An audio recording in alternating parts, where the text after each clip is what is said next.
మొదలే శూన్యంబు ఇప్పుడు వదరనేల ముందునననేల నిరతంబు ముక్తమగచు భావనాతీతమయ్యొప్పు కేవలంబు కల్పనాతీత యోగాత్మ కేవలాత్మ. మొదలే శూన్యంబు ఇప్పుడు వదరనేల ముందు నననేల నిరతంబు ముక్తమగుచు భావనాతీతమయ్యొప్పు కేవలంబు కల్పనాతీత యోగాత్మ కేవలాత్మ. జై నిజ గురుభ్యో నమ. శ్రీ గురు బాలరామ పండితుల వారిచే విరచితంబైన 48వ గీత పద్యం. శిష్య,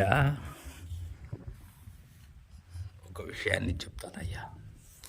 మొదలే శూన్యంబు ఇప్పుడు వదరనేలా. అది మొదలే శూన్యం అంటే మొదలే లేనిది అని. ఏది లేనిది? నేను లేనిది, నేననే జ్ఞానము లేనిది. మొట్టమొదట లేనిదయ్యా అది.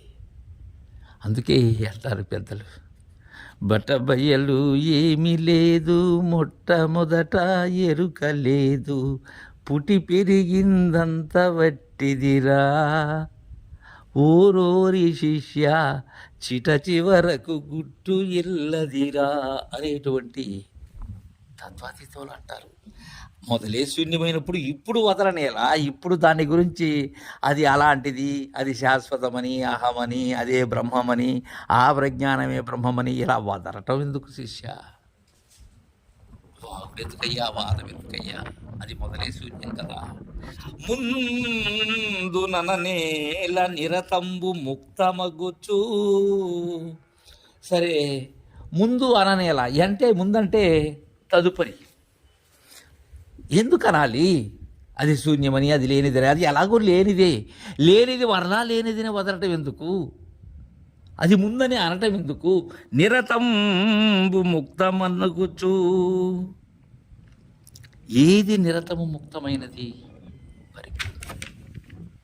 ఎందుకు ముక్తమైనది? అది బంధమోక్షములలో ముక్తము కాదది, బంధముక్తులలో ముక్తి కాదది. అది ఏమీ అంటనిది, ఏ బంధము లేనిది, ఏ ద్వంద్వము లేనిది. అది ఎలా ఉన్నది? భావనాతీతమయ్యొప్పు కేవలంబు. అది నాయన కేవలాత్మ. అది ఎలా ఉన్నది? అది భావనాతీతమై ఉన్నది. అది నీ భావమునకు అందేది కాదు. అయితే అది భావించాలి. అది భావనకే అందుతుంది. అందిన పిమ్మట భావన లేదు. అందక మునుపు ఉన్నది భావన. ఆ భావనే జ్ఞానం. జ్ఞానముతోనే ఉన్నదానిని ఎరిగినప్పుడు జ్ఞానం లేదు. అప్పుడు అదేమై ఉన్నది? జ్ఞానాతీతమై ఉన్నది. అలానే కేవలమై ఏమీ లేక ఉన్నది ఏదైతే ఉన్నదో అది పరిపూర్ణమై ఉన్నది. అది బట్టబయలు ఉన్నది. అది అలా ఉప్పుతూ ఉన్నది. అది తప్పు ఒప్పులు కాక ఉప్పుతూ ఉన్నది అని చక్కగా తెలియజేశారు. తర్వాయి గీత రేపు పొద్దుకుందాం. జై గురుదేవా.